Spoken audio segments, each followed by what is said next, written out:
Welcome to the 4x4 Canada podcast. I'm your host, Wes. And I'm your host, Trisha. And today we've got some really interesting gentlemen come on board. These guys convert Land Rovers to electric. We've had Mike from the Unexpected Off-Road with his Hummer EV on, and we also had another discussion with him about electric vehicles in the past, but these guys are right in there. They're the technical, they know what they're doing, and they're converting these classics to electric vehicles. We'll get into it a bit, but I want to talk to them about how and why are you converting these classic vehicles to electrics. But we'll hop into them with a second. So last week's episode was with Michael from Six Runner on Instagram, and we had a really great conversation with him. He is redoing his rig to head down to the SEMA show. This is going to be the first time he's been down to the SEMA, and he's been invited by one of his companies that he works with. And for those of you that know Michael, you realize that he changes his vehicle color like every year. He's got a new wrap. So he's had the candy apple red. He's got that teal, I guess you call it now. And you got to listen to the episode to hear what his next color is going to be. He's actually in the process of doing it right now. And he's heading down late October down to the SEMA show. And then he's actually taking a couple weeks after that and heading over to Moab and that. Check out last week's episode with Michael as Six Runner on Instagram. A lot of fun, a lot of laughs, and just really enjoyable conversation. But today we have Alastair and Jerry from Hesp, and Hesp Originals, or Hesp is their company name that they have for the repair shop, then has morphed into Hesp Originals. And Hesp Originals is a company that does electric motor conversions to Land Rover owners, correct? Yes, we do. So listeners, you can find them out at Hesp Originals on Instagram, hesporiginals.com.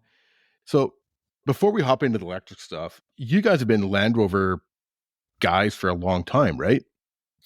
I was born and raised in England. I lived with Land Rovers and grew up with them.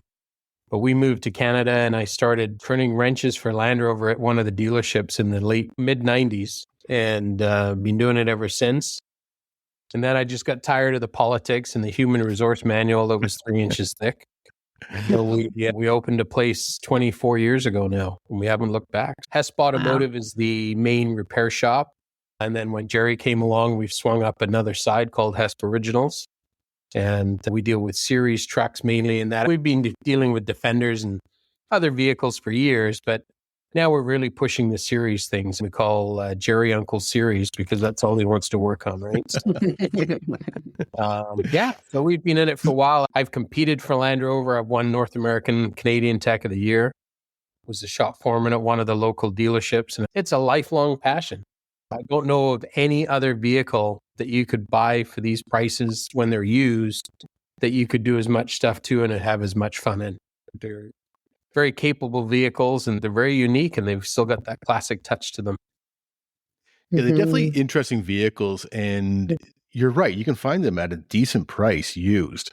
And some people say that's for a reason, but as with every vehicle, they have their ups and downs, right? So I tell people, stay off the internet. The 4Runners have got problems, Jeeps have got problems, Land Rovers have problems. It just depends what the flavor of the day is, right? Yeah, Jeeps definitely have their problems with their engines. Trisha? Oh, yes. Yeah. Very right. So we'll get into the conversions in a second, but you mentioned the series. And so for our listeners that are not fully up on the Land Rover scene, what do you mean by series? A series vehicle is predecessor to the Defenders. So 1947 was a Series 1, and then they went right up to 85, which is a Series 3. So there's a Series 1, 2, 2A, and a Series 3. And they're smaller, gas-driven. They were in the military a lot. They have forestry companies, hydro companies had them. They were really one of the first SUVs that was introduced to the market. I mean, the Jeep, the Willie Jeepster was the only other one that was around in the 50s. Yep. It just didn't have the cult following that the series do. So the first one was a prototype in 1947, and they've been going strong ever since. They are a worldwide vehicle, right? You see them in Africa. You see them in Australia and all around the world. You see them everywhere. And you know what? The funny thing about Land Rover, it's the only manufacturer in the world that just builds 4x4s. That's right. Never thought about that. Yeah. BMW has a 4x4, but they started with cars. Land Rover hasn't gone off the beaten path and built cars. They've just stayed true to 4x4s, and they've built one of the best ones. Best one by far, right? Yeah. So the series are definitely getting a cult following. They're a very desirable collectible vehicle. You see the iconic pictures of the convertible tops, and they're on the beach and being driven around and that sort of stuff. And then the Defenders have come out, and they're more of the utilitarian family kind of vehicle. So they've all got a place in history, and they've all got a place in time, but the series are just phenomenal. And now with modifications and different things you can do, they're actually enjoyable to drive, and you don't have to see a chiropractor on a regular. So what is your favorite era of Land Rover? You know what? I don't really have a favorite. I've owned everything. I have a 67. I've got an 84. I've had a 94 NAS Defender 90, which was only 100 of them made.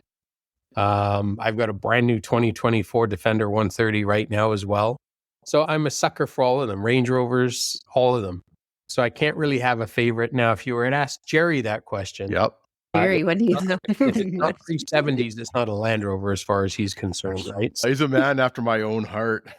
So, Jerry, what is one of the favorite Land Rovers that you have owned? Oh, I have an 80-inch Series 1 that I've been in the works for quite some time. I just finished late 2A, and hopefully I can go on to an 80-inch right after that. So the 80-inch, that is determined by the wheelbase, right? There's an 80-inch and like a 110 or a 103 or something like that? Yeah, 80-inch is your first wheelbase, and then you essentially move up from there. Yeah. An 86, and you have an 88, you have a 107, you have a 109. Okay, 109 is one I was thinking of. Yeah, the big long one. Yeah. So, I have to admit, I don't know a lot about Land Rovers. I know a little bit, but I honestly don't know a heck of a lot about them. So, other than they're a neat vehicle and they're an icon, right? So, Icon classic. Yeah, I sent you guys a couple of pictures. I don't know if they came through on the thing there, but that's a 73 Series 3 that I sent. That's the one that we've just electrified. You know, and then a 90-inch, a 110, and a 130 are all 1990 and newer kind of vehicles. And that's the Defender that people see, right? Yeah, because the Defender is still got that utilitarian body style and that classic look, but it does have some of the upgrades, like you mentioned, with brakes and that, windows, right? It's got windows, and it's got, the series vehicles are definitely, I think, a fair weather vehicle. You can get hard tops and you can do all this sort of stuff, but I really think they look best with convertible tops and with them rolled up and some aggressive tires on them, and they just have that iconic look that way. But nowadays, I mean, the Defenders that we're thinking of, the older ones in the 90s and 2000s, you can get those with V6 turbo diesels and 6-speed standard transmissions. So there's all sorts of cool stuff out there. And what I find with Land Rover people is a lot of them are not going to the bigger tires. And you take a look at the average Jeep owner and they're running 35s or 37s. But you take a look at the Land Rover guys and half of them can wheel just as far as the guys with the big tires. So the funny thing is a series will outdo a Defender. Oh, yeah? If you put a series and a Defender side by side, I bet you the series would walk all over it. How come? Wow. Because it's a short Samurai Suzuki Sidekick wheelbase.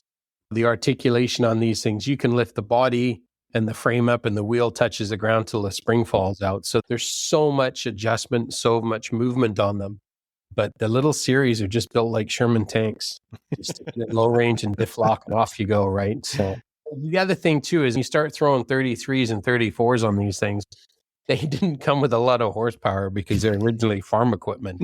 It's like driving a tractor around. It's not like they've got a 5.7 Hemi V8 under the hood on a Jeep or something like that. It's an RS Jeep or something. Some of these things are 100 horsepower, right? Yeah. So, and the thing too is, but they are literally a tractor, for lack of better terms, right? They're a tractor with a body on it. Most of them have PTO. Even the Defenders, they've got holes in the back bumpers and some of the front bumpers to run PTO drives for baling hay and making plows and all that sort of stuff, right? So maybe for some of our listeners that aren't aware what a PTO is, maybe you can explain that and how it's used both for winches as well as implements. Well, a PTO is a power takeoff device, right? It's basically a shaft that's driven off the transfer case, either front or rear, and it literally turns. So as the car is driving, it's turning a shaft that sticks out the back bumper. just like a tractor. So you could literally hook a hay baler or something that has to have mechanical rotation. And as you're driving, the shaft is going to turn. And it's the same for the windlass on the front. As you're moving the motor and you're moving the vehicle, it's winding up the rope and the winch on the front bumper. There's no electrics. As long as the car is running, it's going to work, which is a neat factor because the amount of winches I see nowadays where people have fried them or burnt them or haven't cleaned terminals or didn't clean it the last time it got stuck in mud or something. So you just don't have that issue if you use one of these. Trisha? Exactly what happened to me recently. Yep, I'm the culprit. It's so true. Yeah, Well, the that's PTOs cool. are really interesting. They use them in the Jeeps as well. And like you mentioned, you can run a baler off it. You can run a rake. You can run basically any farm implement off of it. And you saw that all around, especially Europe and through Africa and stuff like that. And not quite as much, I think, in North America. But have you guys? I've never seen a Land Rover with some of those implements attached. Have you guys seen any through your travels? Remember, I grew up in England, so I mean, That's true. all this stuff all the time. And I've even seen a fire department in England who has like a water containment system with a pump on it that's mechanically driven through a PTO.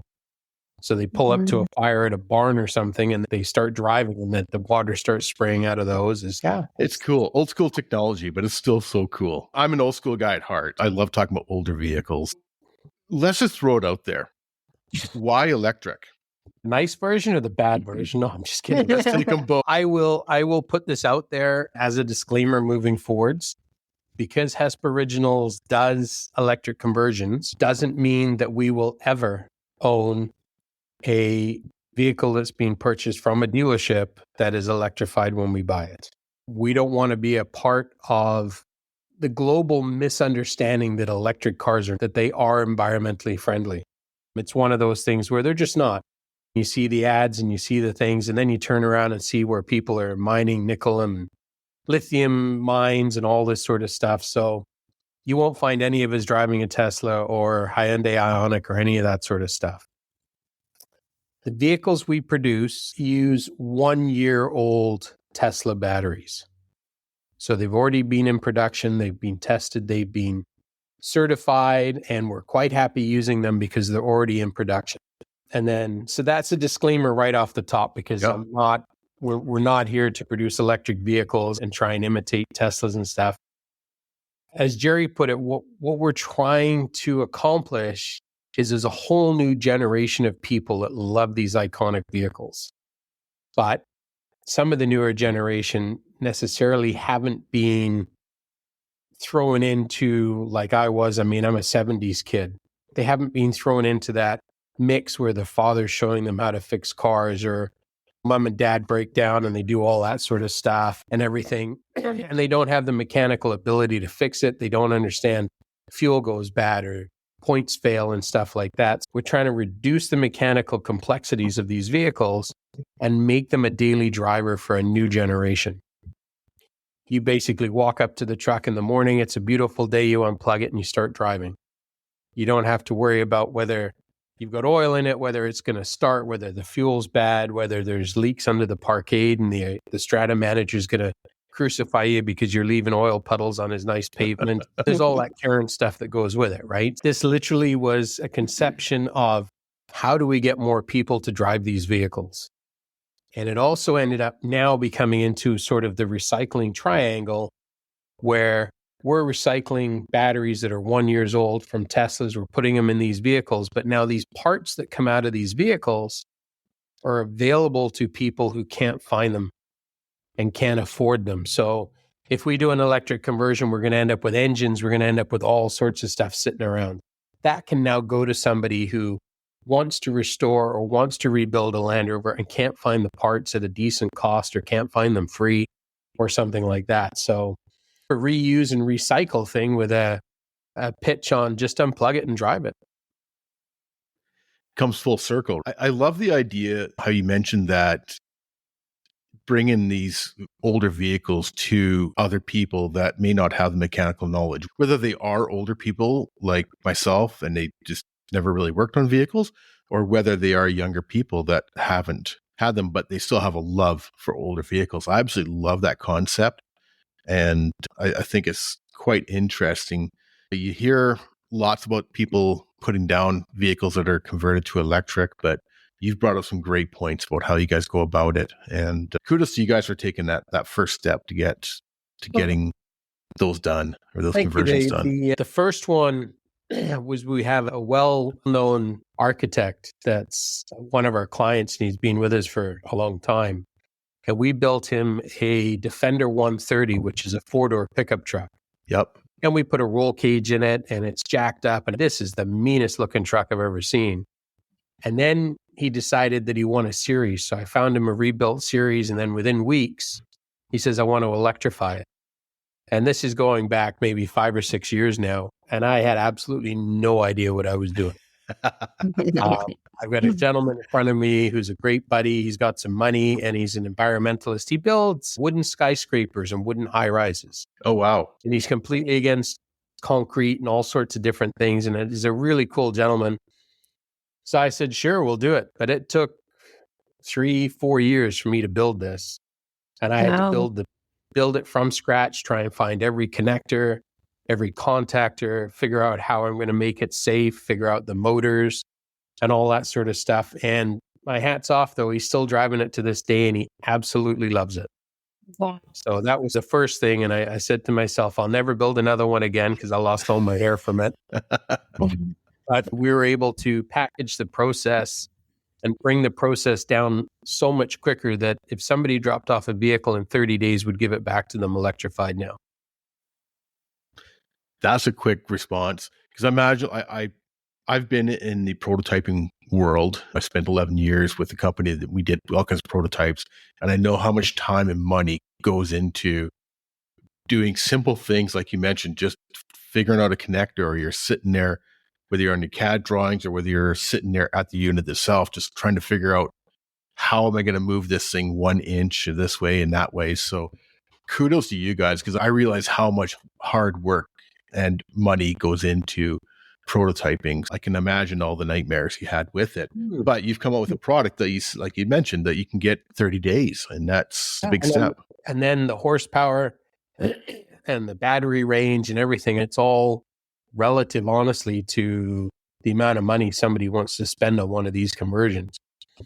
And there's a huge myth out there that I can, for $30,000, I can convert my vehicle to electric. You know what? I'm not sitting in it. I'm not riding in it. And I'm not touching any piece of metal that you've just done a conversion in, because some of these cars are running 300-400 volts AC. So 48 volts AC will stick you flat in your ass. And they're around 300. Yeah, sorry, DC, direct current. Okay.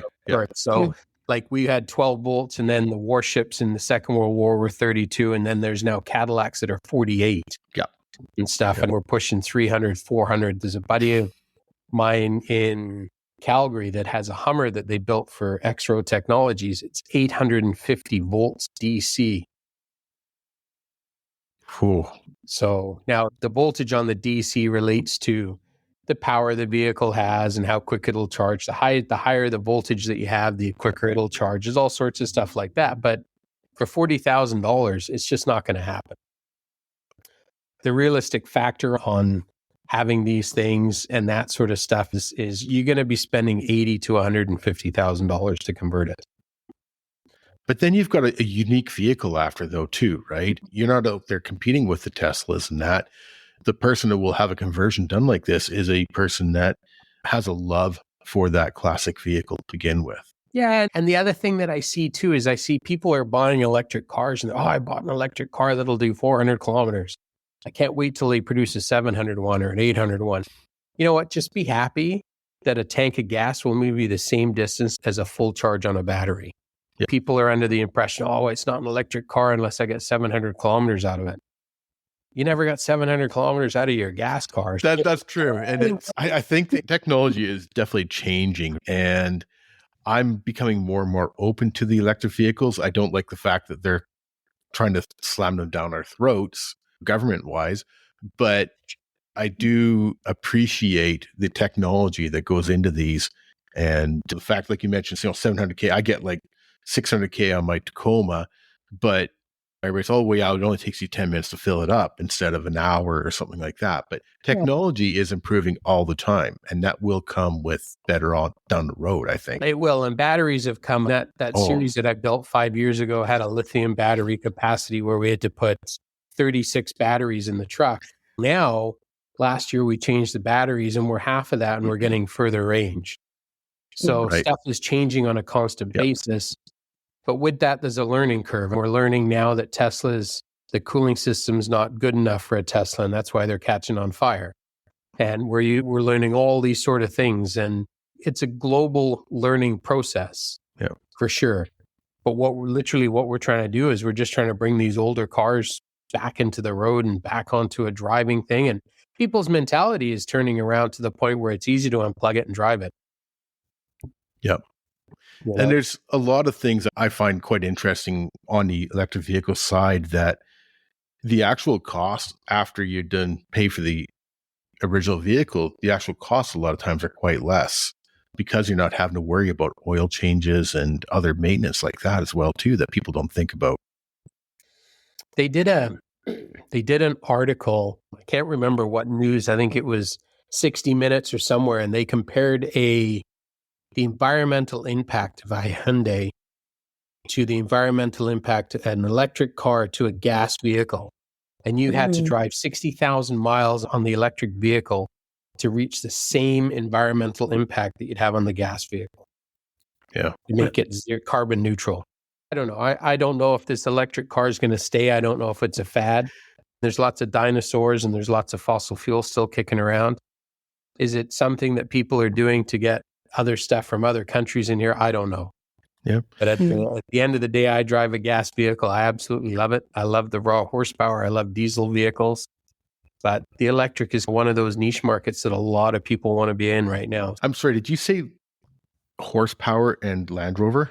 Oh, yeah, no. We have a gentleman you got to keep in mind, we could put close to 350, 400 horsepower in one of these things with an electric conversion kit. That was one of my other questions too, because I noticed that, like, on your website, you mentioned a few different, I guess it would be a few different battery options and different for both your mileage and your horsepower. Yep. Can you maybe give us an idea of what we're looking at for differences on there? The horsepower depends on the motor you're using and the voltage you're using as well. So if you were to put like a 55 kilowatt, or actually, let's say like the series we've got, that's a 46 kilowatt kit. So it's a kilowatt hour, which is like the reserve capacity for the electric functionality of turning the motor. You're going to be somewhere about 200 kilometers. Now you can go up to 110 kilowatt hours, which is now going to push you to maybe 550. But the amount of battery packs that you're putting in the vehicle, you're having to strip stuff apart. You're having to build new compartments and that sort of stuff. And there's even one company we're dealing with where you can start at 55 kilowatt hours. If it's not enough, there's a battery pack we bolt on top of the other one and plug it in. And now you're at 68. If 68's not enough, then we can plug another one on it. It's like a Lego building block where we can keep adding battery pack until you get where you want to go. I think it's 1.47 kilowatt hours equals a horsepower or something like that. There is a math formula to it. I have had a beer, so I don't remember what it is. But yeah, we've got a gentleman right now with a beautiful Defender 110. It's got a Puma system in it, so it's one of the best ones they've made so far. And he's willing for us to gut it and put 280 horsepower in it and stick some batteries in it, and away you go. Yeah, I guess it all depends on what you're looking at, mileage-wise versus horsepower-wise versus weight-wise as well. Those batteries are not light either, right? They're not. And we've got to watch when we do the conversions. When you do a conversion, the vehicle has to be recertified as an electric vehicle. Okay. A lot of people don't realize that the weight of the vehicle cannot exceed what it was originally built for. The car weighs 4,500 kilograms, and that's what it's rated for. It can't weigh any more than that after the conversion. I can't throw redneck airbags in or put spring blocks in and stuff like that to bring it back up. It's just not allowed. So it's got to weigh the proper weight at the end of the day. So how do you get around that then in regards to, because batteries are so heavy? Is it just good planning on your part of battery placement in that, or? It's planning and stuff, but this series that the very first series I did, I put 36 batteries in it, and it actually weighed 100 kilograms less than the factory. Oh, really? We put an electric motor in it, we put batteries in it and everything, and it was still less than the cast iron block we pulled out of it.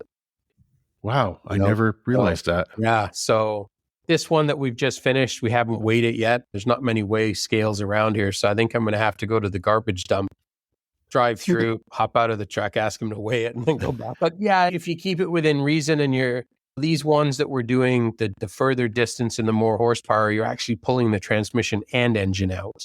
Now you're driving the transfer case.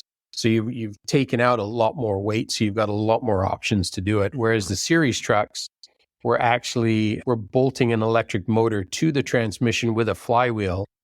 So when you pick up a series vehicle, you can still drive it and still shift gears if you want to get that nostalgic feeling. You don't have to. You can leave it in fourth and stick your foot down and off you go. But it still has a clutch kind of idea. Yeah, it's got a clutch. If you're stuck on a hill, you can go to first and you can literally still shift. So much horsepower. What's a series horsepower, Jerry? It's maybe 60 or 70 horsepower. To the wheel, 50? 50 to the wheel in the series. And now with these 46 kilowatt kits, we're most probably up about 120, 125 horsepower. Wow. These Defenders that have 110 kilowatt hour kits, they're 0 to 60 miles an hour in 3 to 4 seconds. The farm tractor, right? So exactly. So you obviously are working with the brakes on that though too, right? Are that was the next thing on this. Yeah.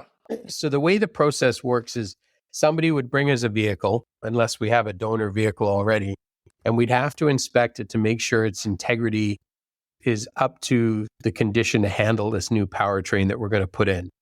There's a lot of people that bring us a car or they show up with a truck and, I want to convert this. I wouldn't even sit in it and drive it, let alone stick an extra 150 horsepower in it. So we got to watch that first. And then the second thing is anything that has drum brakes has to be converted to a dual brake system with discs and a brake booster in it. Yeah. You get a freight train going, how long does it take to stop it? It's the same sort of thing with these older cars.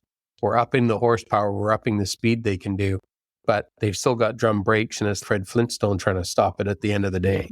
So it's a mandatory thing for any of the conversions that we do. Is it an easy swap on those early series ones? The brakes, there's kits or I shouldn't say kits, there's adapters that we buy out of England. Okay. And we're able to convert the vehicle with a bit of machining on the hubs and stuff and put on the latest Defender brakes. Perfect. Now you're going from Fred Flintstone with 3 or 4 wheel cylinders to full on 4 piston calipers. And it stops on a dime with a brake booster. So it's a completely different vehicle.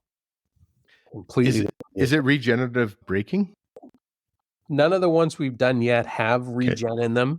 It's a whole new world trying to deal with all that sort of stuff. We're doing electric brakes, electric handbrakes, and all that sort of stuff. And the new ones have got different gauges and stuff. But the regenerative brakes is something we'll get into down the road. I imagine that's a whole new can of worms, right? It is. And honestly, most of these customers are not driving them far enough, and people are not driving these things far enough.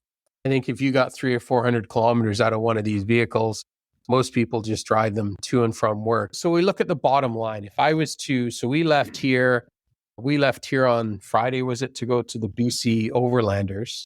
If I had been in an electric vehicle, I wouldn't have made it. From the Lower Mainland, the last charging station was in Hope. And the next one was in Kamloops, I think. There's no way.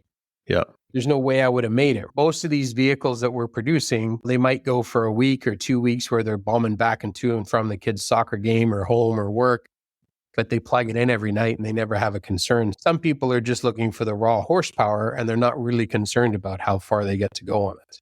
Yeah, it's more of a specialty. It's more of a fun, not a fun toy, but it's more of a fun toy than it is a commuter vehicle to go back 1,000 kilometers a week. Well, we're finding that people are getting into this thing. People are buying Rolexes for the year they were born.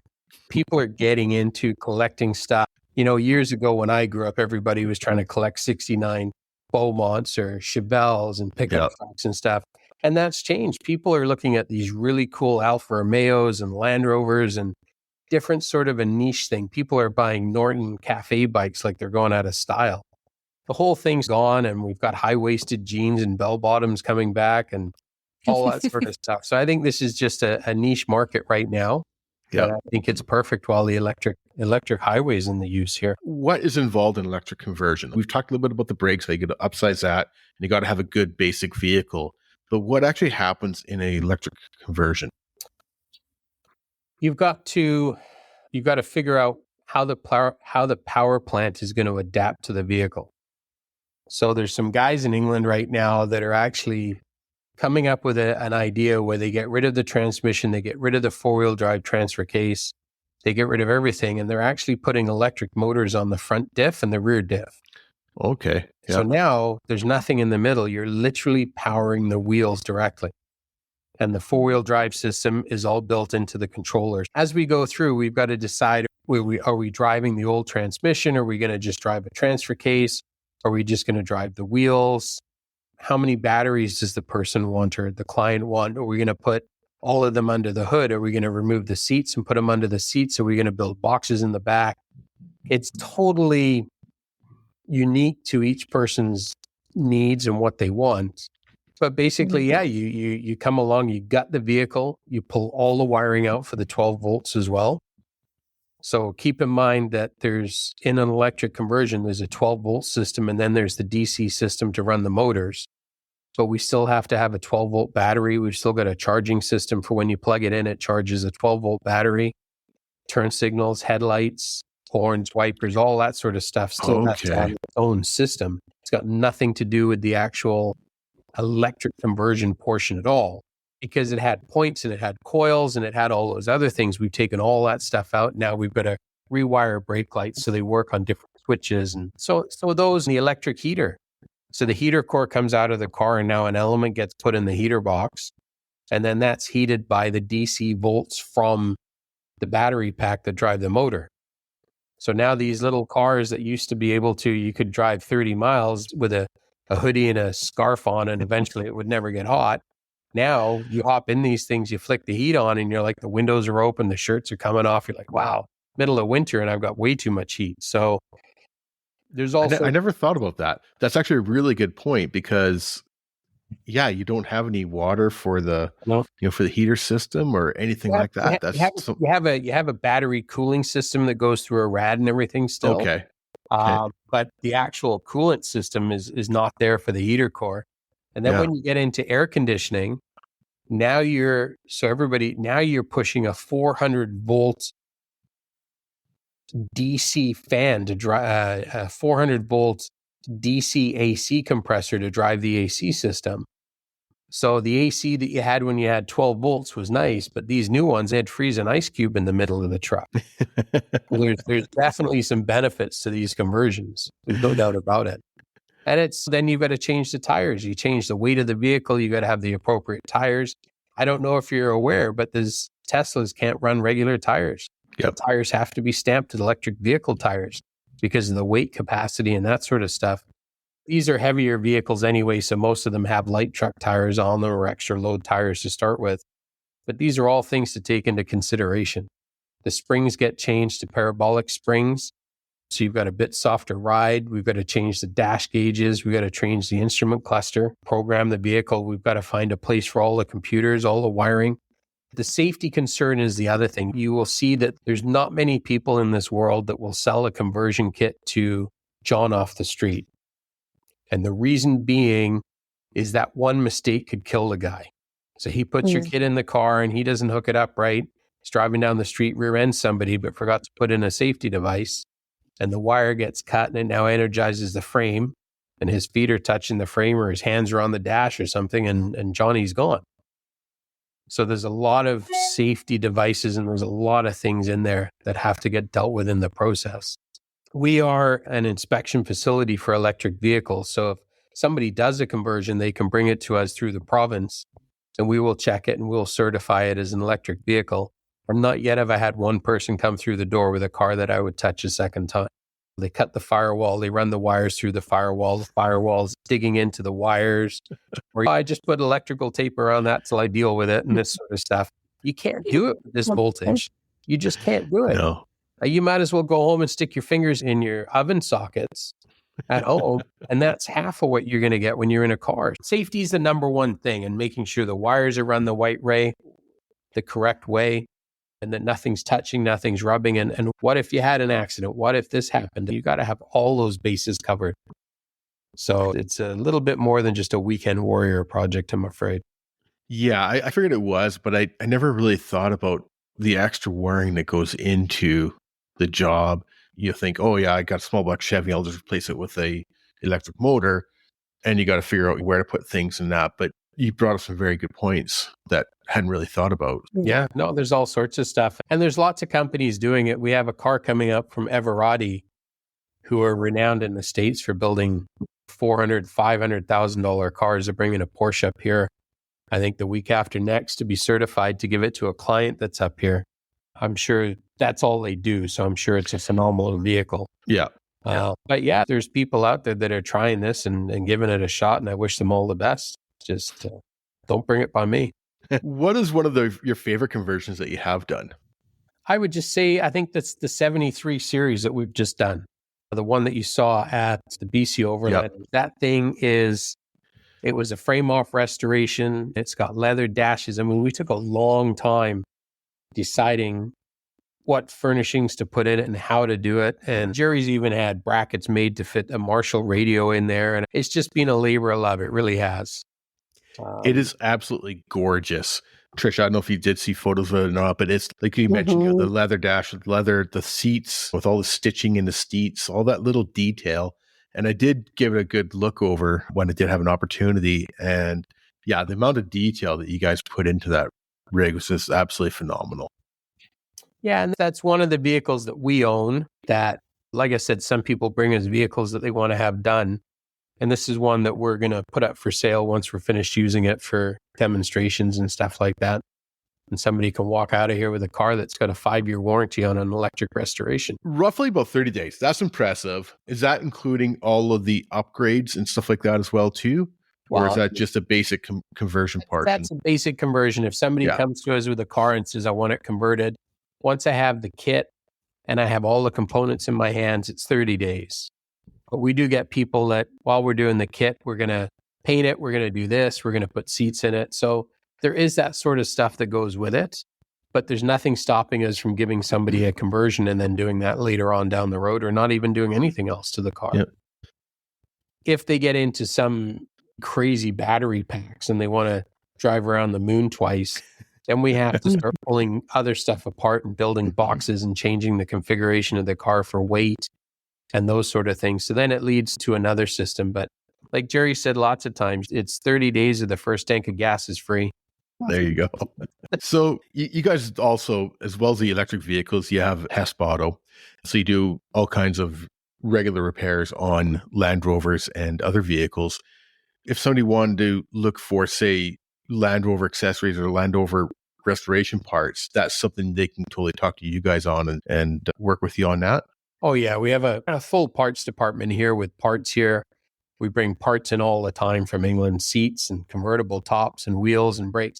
Most of the parts that I use here, we bring in ourselves. Mm-hmm. I try and stay away from the dealership and the local guys as much as I can. Yeah. Just because, so instead of buying it from the supplier, then you've got to buy it from someone else who bought it from someone else who bought it from someone else. Whereas I can supply you with the exact same parts you'd buy at the dealership. It's in a different box, but it's made by the same guy, but it's a fraction of what you would pay at some of the dealerships, right? And plus, being able to drop a Land Rover Defender off, a 97 Defender for an oil leak, I've got the parts here, we fix it, and you're out the same day. It's being able to give that kind of service as well. So, yeah. And especially knowing you guys know the Land Rover world so well, good chance are that you carry most of the parts that people are going to have common issues with on those, right? And so you know what? When just back to where you said we know the Land Rover well, you'd be surprised how many people, I didn't know you existed. I wish I'd known you were here and stuff, because they have a problem with a car. They take it to a shop that's never seen the car before. And now they're paying for the learning curve of that shop learn what's wrong with it and learn how to fix it. And they get a bill for 12 or 15 hours. Whereas we've seen it, we know what it is. They're on the phone and I've already figured it out. Come on in, it's a couple hours and $100 for parts and they're out the door. So going to a shop that specializes in a certain car, and I'm sure the Jeep groups and the same and stuff, you try and go to somebody who sees these and deals with these. And it never hurts to have another vehicle in the yard too. I'm not sure if it's that part that's the problem. Let me just steal it off Bill's car and I'll bolt it on and see if it fixes it. But we do all sorts of stuff. We've got Porsches in here we're rebuilding engines on, and we've got customers with Ferraris and McLarens and the whole gamut of vehicles. We just had a customer that bought a brand new, what's that new Land Rover imitation one that's out? Oh, the Grenadier, yeah. Yeah, Grenadier, Yeah, yeah. he just bought a brand new Grenadier, and there's all sorts of stuff coming through here. What do you think of that? I had a good look at them at the BC Overland Rally. I think them very, very Sherman tankish. I just like sitting in a cockpit with all the buttons and all that sort of stuff, right? I don't know. It's like the new Hyundai Santa Fe they've just produced. It definitely screams a knockoff of the new Defender. Yeah. Is the Grenadier a knockoff of the new Defender? I don't know. I haven't really driven one. Yeah, I didn't get a chance to drive one either. And I think they're an interesting vehicle, but I think it's a very niche market on it. I know lots of people want to go keep solid front axles and stuff like that, but That's why we have G-Wagons still. yeah, exactly. Oh, Yeah. Now they've got this G-Wagon with the four-wheel steering. So you can turn 360 degrees without moving one of the back wheels out of location. It's phenomenal, right? So That's incredible. That is so awesome. yeah, no, there's lots of stuff out there. It's the end of the day, it's what you want out of your vehicle and how much money you're willing to throw at it, right? And everybody's lifestyle is dependent on what vehicle they drive and how much fun they're having with it, basically by what's in their wallet. I know there's so many different Land Rover models over the years, whether it be the series or the Defenders and everything in between, and even with some of the newer vehicles. Say if somebody said, I want to get into the Land Rover. I don't know what I want, but I know I want a Land Rover. Where would you start asking question-wise, and where would you lead them to? It definitely depends what they want out of the car. If they're eclectic at all, they're most probably going to want a series or a Defender. But if we put those aside and we looked at the North American vehicles that were born and bred here, some people want the sports, which are a little smaller. Some people want the full size, the Discoveries and that sort of stuff. The engines vary. We've got 5-liter Coyote supercharged motors that are over 500 horsepower in some of these. Then you've got 4-cylinder, 2-liter turbo Ford Focus engines that are in them. There's diesels. They're all over the map. The one that I think for overlanding and general reliability is an LR3. And it goes from sort of 2005 to 2000. Now, listen very carefully. They did make a V6 version, which was produced, and it had a 2000 Ford Explorer motor put in it. Oh. And it's the biggest pile of junk you're ever going to get your hands on. So stay away from them. Yes. So the only one that you want is a 4.4 liter V8, and it's actually a Ford Moco Jaguar race engine, and it's phenomenal. Knock on wood, I've done maybe one set of timing chains on that since it's been produced in 2005. Wow. They're phenomenal trucks.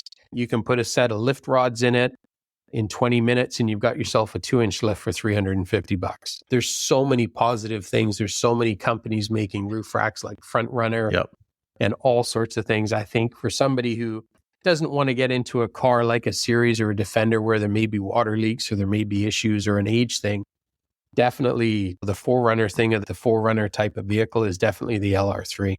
And the LR3's got some pretty good technology in it too, doesn't it? For the control assist and stuff like that. Yeah, you can get them with locking rear diffs. They all come with a locking transfer case.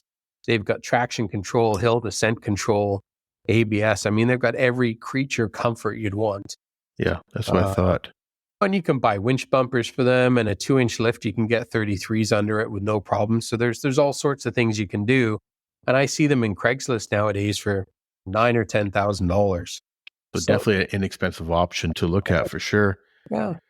A little bit off topic, but the Land Rovers were using the Camel Trophy for years and years. Maybe if you can explain to Trisha, I don't know if you've heard about the Camel Trophy, but if you can explain to Trisha and some of our listeners what the Camel Trophy was. It was literally a team of 2 people that had to travel around the world. You're given a truck and you're given 2 people and your truck's loaded up with stuff and you've got to cross rivers and you've got to put inflatable pontoons on the truck and it's just unbelievable. And then after the Camel Trophy, they went to the G4 Challenge Series, which were the orange trucks. Yep. That got a little bit tamer. There's no doubt about it. You had to be politically correct and all that sort of stuff. But the original Camel Trophy was just astronomical, right? And that went from like 1980 to 2000. And I think there were more than 500 competitors from 35 or 36 countries around the world that went in this thing. So, and hardcore too. Like it wasn't just driving on the back roads. We're talking about mud. We're talking about crossing rivers, like you mentioned with the pontoons. It was hardcore stuff. There was no RV with a nice room at the end of the night. Yeah, they did the Camel Trophy sort of things at the dealers too. We used to have some in Calgary where all the dealers would compete across Canada and do that sort of stuff and those things. They're just unbelievably capable vehicles right out of the box. Mm-hmm. And that's a little bit depressing because so many of them become Starbucks machines or grocery getters. And people just don't realize the capabilities and the functionality that they actually are driving around town. You know, it's interesting. As I mentioned before, there's so many people running Jeeps or other rigs with big tires and that. But found a lot of times is a good vehicle, whether it be a Land Rover or another vehicle with a lockers and good tires of a decent size, can pretty much go just as many places sometimes as a lot of these other modified vehicles. When I've said this to the guys in the back of the shop, I've had a young kid that's an apprentice here and he's always trying to modify his little Mazda and all this sort of stuff. And I said, wish you luck. I said, that Mazda that you bought, they spent millions and millions of dollars trying to make it as powerful as possible, trying to give it as much comfort and fuel efficiency. And you think by bolting this $10 piece on that you got from Amazon is going to change anything, right? So these cars are built. It's people, I see them with the F-350s and they're raked. So the front end of the F-350 is lower. And the reason they're raked is so when you put a ton in the back, it's now level. So what do? We want to put a leveling kit in the truck. So now when you put a ton of weight in the back, the ass end's on the ground and the headlights are pointing at the moon. So there's a lot of stuff to be said for the way the manufacturers work them, the way they pick the tire size and stuff. Don't get me wrong. I'm the first person to try something, stick some better tires on it or alter it or whatever. But I just don't think going crazy is the way to do it. I think there's a certain moderation that should be heeded on everything. Yeah, I agree with that. Obviously, looking at my Tacoma, I'm just running the 33-inch tall tires, 1.5 inches taller than factory on it, and a mild lift and with a locker in the back. And it's does just exactly what I want to do. I would love to do some other stuff to it, but do I really need it? Absolutely not. The other thing that we've run into recently is people are hung up on poly bushings. I don't know if anybody's actually done any checking on poly bushings, but without having the flexibility of the joints and the control arms and stuff, the amount of torsion that's stuck through that vehicle that can't be released through the rubber, the give of the rubber, we're having control arms that are snapping off. Because people are off-roading, they've got these poly bushings, they put them in, they tighten them up. The guy goes over a big rock, that control arm is just pushed to its max. The bushing is so strong that we're having the arms break off. Wow. Like we're having welds fail and we're having all sorts of issues like that. So that's something that we're not really pushing here at the shop anymore. Yep. And I find a lot of times poly is a lot noisier as well. Yeah, noisier, a harsher ride. That sort of stuff. There's certain things, if it's a panhard rod, I've got no problem with a poly bushing, maybe a shock bushing or something. But when you get into a movable joint like a control arm or a torsion bar or something like that, then that's where we're staying away from. Is there anything that we missed that you guys wanted to talk about? I don't think so. We're just trying to give you some insight into some stuff that's there and why we're doing it. It's trying to get more of these cars out of the barn and back on the road and blow the dust off. And it's a definite game changer. For sure. And we're getting people now. I've got a gentleman with an El Camino that wants to get it done in the new year. And we've got people with 911s that are getting interested. And there's so many different cars out there. And I've had a gentleman inquire. He's got an old Bonneville. And what he asked is if we could remove the transmission and drive the rear wheels and leave the engine in it because he'd like to go to a car show and he'd like to have the engine running. He'd like to be able to rev the gas pedal, but when he revs the motor, the electric motor pushes the rear wheels. Right? So What? I pulled up with my Lincoln the other day. I've got a 67 convertible Lincoln I pulled up beside this woman the other day and she's looking at me because it stinks and everything. So I just made sure I raised up the RPM enough to every car enthusiast's best friend, right? Yeah. Are you guys involved with the Roverlanders? Is it okay if we give a shout out to them or? Yeah, no, they're a great group of guys. Okay. There's some guys that have got birds in their beards because they're so diehard and they're totally into it. It's a phenomenal group. They do lots of rallies. Yep. They've got a great website with a form in there for people that are looking for Land Rovers and that sort of stuff. Andy, the president, has just been phenomenal, and Blair and his wife. They're a really good group. I've supported them for the full 24 years I've been open. Beautiful. And they've got a great show. I think it's a September long weekend down in the Chilliwack area too, right? Yeah, it used to be closer to home. And it's a shame that it's a little further now because it's definitely, like I said, these are beautiful vehicles. But once you start driving a farm tractor, the old back gives out a little bit, right? So not everybody's going to do the trip to Chilliwack to do it. Yeah. I think we're going to trailer the electric car there this year, maybe to show people. But on the membership's cheap. It's $40 for a year. And there's a great group. They do 4 or 5 things, or maybe more than that. But there's huge off-roading and camping and tenting. And it's a great little group, right? So yeah, it's Saturday. The annual Founders Day in Chilliwack is Saturday, October the 5th. Okay. So coming up fast. Yeah. Yeah, October the 5th. And they make it all day. I can't last all day. Yeah. But it starts in the morning and they do all sorts of activities and little off-road things and talks. And very similar to what the BC Overlanders did. They've got guys talking about how to use compasses and all that sort of stuff. And I think it's very good. And the kids love it. And there's dogs running around. And it's a lot of fun.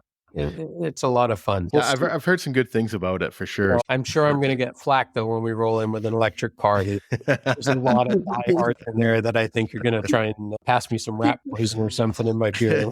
Yeah, that you get that no matter where you go, right? I mean, whether you've got a Willys Jeep that been modified to throw a V8 in it, or whatever it is, there's you're going to piss off somebody. So yeah, we built a Defender 110 for a client who runs the Softwood Lumber Council for North America. And he wanted it painted burnt orange. Mm-hmm. We built it for him. We painted it burnt orange. We went to the show and he won every freaking award that was there. And I was so surprised because there's so many people that it's not Land Rover color. It doesn't count, Each to their own. That's what they love, and more power to them, right? Sometimes it's fun pissing some of the people off. But it's funny. I've just purchased a 2024 Defender 130. So that's a straight 6 gas vehicle. It's classified as a hybrid, but it's not a hybrid. It's classified as a hybrid. Legally, any company that says you have to go and buy a hybrid to get your statement, right, or whatever. So what they've done is they've got a straight 6 turbo motor that they've put a battery operated supercharger on. And the supercharger is operated off 48 volts DC. So when you start the car, the supercharger comes on, revs it up and operates it. And then when you get fast enough, it turns off and the turbo comes on. Okay. Right? Because they have an external battery that runs part of the engine, it now has a hybrid status. Right? So that's as close as I'm going to get. So that is an interesting roundabout way of doing it, though. Yeah. So yeah, that's about as close as I'll get to a hybrid, I think. Oh, that is cool. Trisha, did you want to ask the last question? Sure. The last question we ask all our guests is, what Canadian would you like to listen to or hear on the 4x4 Canada podcast? Do you know what? I hear so much about roof racks. I hear so much about different tires to use. I hear so much about things you can modify with your truck. It would be really cool to hear from a group of people in one conversation about functions that are coming up for the year or events that are going to be available throughout the year, or different clubs that you could join to foster your interests and how you can get help with your projects and things like that. It could even be a round table function where you got 20 people in the room and everybody's giving some advice, or, hey, if you get stuck, you call me here or whatever. So that sort of thing, I think, would be really cool for a podcast, because you can only talk about so many tires and brakes and wheels and stuff like that. So I definitely hear you on that. And it is something that we have talked about. I think it's a great idea. It's something we have talked about, doing some roundtables and that. So it's definitely a great idea for sure. But like I said, you'd most probably have to have 4 hours of bullshit before you start the podcast to get it all out of the way. Right? Exactly. It's like a half day, full day podcast. But no, that's that sort of thing. I think it would be really cool to talk about local places to go in each province and where you can go and who you can contact to see where you can go. I know of so many families that would love to take their kids away for the weekends and stuff, but they're afraid to go with some of these clubs because they just don't know how hard it is, or not even that. It's, what do I pack? What do I need to take on this camp that I'm going overnight for? And there's so much stuff there that I think people could be interested in and would help families. And I think moving forwards towards families in this generation is the way to go. Yeah, I agree. All the old farts with gray beards and hair, we know what we're doing. Yeah. To get the next generation out, the millennials that have all these new kids and stuff, and hold their hand and show them what to do. We've definitely seen more of that happening with the families and that. We're also seeing a lot of different culture coming through as well too. Back 20 years ago, it used to be white guys, for lack of better terms, right? Now we're seeing a lot more females involved with their own rigs, as well as a lot of people from different ethnic backgrounds. But the funny thing is, the guys that are from Persia or Iran, or coming over from India, or they're coming from Africa or whatever, they've got way more experience at this stuff than we do. Exactly. I've got a neurologist that comes here, and he moved here from India years ago, and he's telling me stuff I didn't even know existed, and things that he did and stuff like that. So it's just, now with more and more people moving to Canada, it's a great place to live, and you're getting more and more experiences from other countries. Yes. And I think we should heed that and embrace it and enjoy it, and maybe get it on a podcast to learn some stuff. Definitely. Great ideas. We are talking to Alastair and Jerry tonight, Hesp Originals, HESP, and they're Hesp Originals on Instagram, as well as hesporiginals.com. If you guys want to learn more about their electric vehicles or their electric conversions for the Land Rovers, check them out there, as well as if you're looking for Land Rover parts and or service. You can get a hold of them there. Hesp Auto is their other, what started it all, but they'll still answer your questions at Hesp Originals. Thank you very much for having us. It was very nice to be here, and hopefully we'll do this again, or we'll see you at another function or something. So you bet. I appreciate you guys coming on tonight, and look forward to seeing more of your guys' conversions. Like I say, I really enjoyed that one of the BCOR, and I look forward to actually sitting down and going and looking through it with you guys for sure one day. So you come down to the Roverlanders function. I thought it was a September long weekend. So now that I know it's October 5th, I might have to rethink myself here. There we go. Awesome, guys. I appreciate you. All right. Talk to you soon.